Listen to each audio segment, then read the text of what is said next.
मैं घर से गुस्से से बड़बड़ाते हुए बाहर निकल आया और बस स्टैंड की तरफ आगे बढ़ने लगा। मैं मन ही मन बड़बड़ा रहा था, पता नहीं कितने पैसे छुपा के रखे हैं, लेकिन मेरे लिए एक बाइक नहीं ले सकते।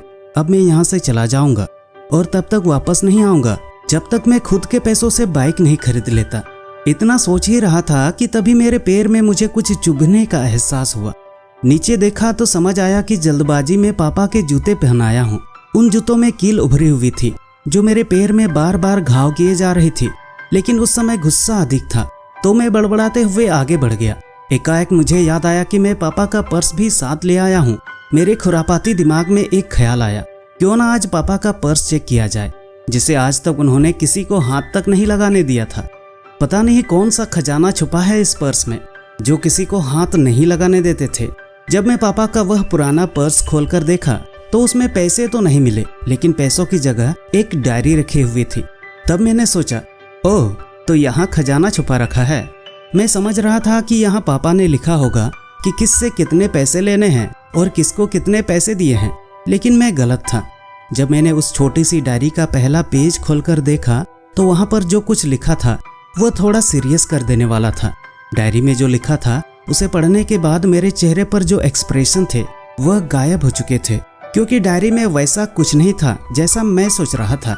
वहाँ पर उन पैसों का हिसाब लिखा हुआ था जो अलग अलग कामों के लिए अलग अलग लोगों से उधार लिए गए थे। उस लिस्ट में कंप्यूटर के नाम पर भी पैसे लिए गए थे।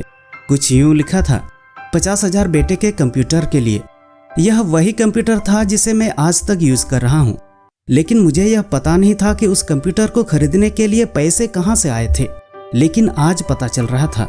मुझे आज भी याद है जब मैंने पहली बार कैमरे के लिए जिद की थी, जो मेरे पापा ने 2 हफ्ते बाद मेरे बर्थडे पर लाकर दिया था, जिसे देखकर मैं बहुत खुश हुआ था।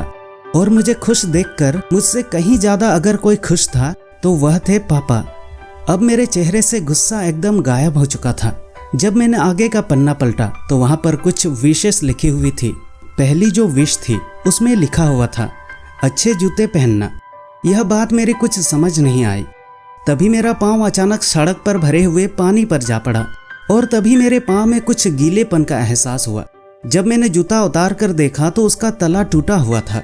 तभी मुझे माँ पापा की कई बातें याद आ रही थी कि कैसे माँ जब कहा करती थी पापा से, अब तो जूते पुराने हो गए हैं, नए ले लीजिए, तो पापा अक्सर यह कहकर टाल दिया करते थे, जूते अभी और चलेंगे, अभी तो कुछ दिन पहले ही लिए थे। मुझे आज समझ आ रहा था कि कितने दिन और चलेंगे। साथ ही साथ यह भी समझ आ रहा था कि पापा पर्स को क्यों छुपा कर रखते थे। तभी उस डायरी को पढ़ते हुए बस स्टैंड पर पड़ी बेंच पर आकर बैठ गया। अब उस डायरी का आखिरी पन्ना बचा हुआ था। उस पन्ने को जब मैंने पलट कर देखा तो वहाँ कल की डेट लिखी हुई थी। तारीख के नीचे लिखा हुआ था 50,000 रुपये बाइक के लिए। बस इतना पढ़ा और मेरा दिमाग सन रह गया। अब मेरे मन में कोई शिकवा गिला नहीं बचा था। अब मेरी आंखों से आंसू चले जा रहे थे। मुझे आज तक नहीं पता तब मैं क्यों रोए जा रहा था। अब मैं जल्दी से घर की तरफ भागा, लेकिन जूतों की वह कील पाँव में अब तक घाव बनाने में कामयाब हो चुकी थी। मैंने जूतों को रास्ते में ही निकाल कर फेंक दिया और भागते लड़खड़ाते हुए घर जा पहुंचा, लेकिन पापा घर पर नहीं थे। मैं समझ गया वह कहाँ गए थे। मैं सीधा पास वाली बाइक एजेंसी की तरफ भागा। पता नहीं आज कहाँ से इतनी ताकत आ गई थी कि मैं भागते हुए थक ही नहीं रहा था, और वह भी बिना जूतों के नंगे पैर। जैसे तैसे मैं बाइक एजेंसी पहुंचा। पापा वहीं थे। मैंने पापा को दौड़कर गले लगा लिया और मेरी आंखों से आंसू रुकने का नाम ही नहीं ले रहे थे।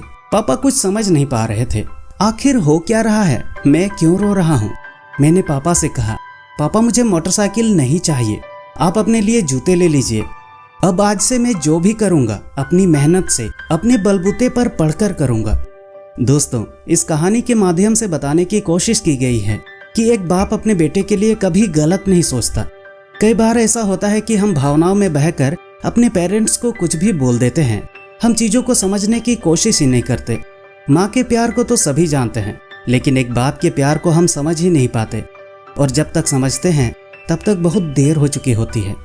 दोस्तों, अगर आप पहली बार हमारी वीडियोस देख रहे हैं तो चैनल को सब्सक्राइब कर लीजिएगा, क्योंकि हम आपके लिए एक से एक शानदार कहानियां लाते रहते हैं। तब तक के लिए अपने दोस्त और होस्ट कहानी मैन को इजाजत दीजिएगा। धन्यवाद।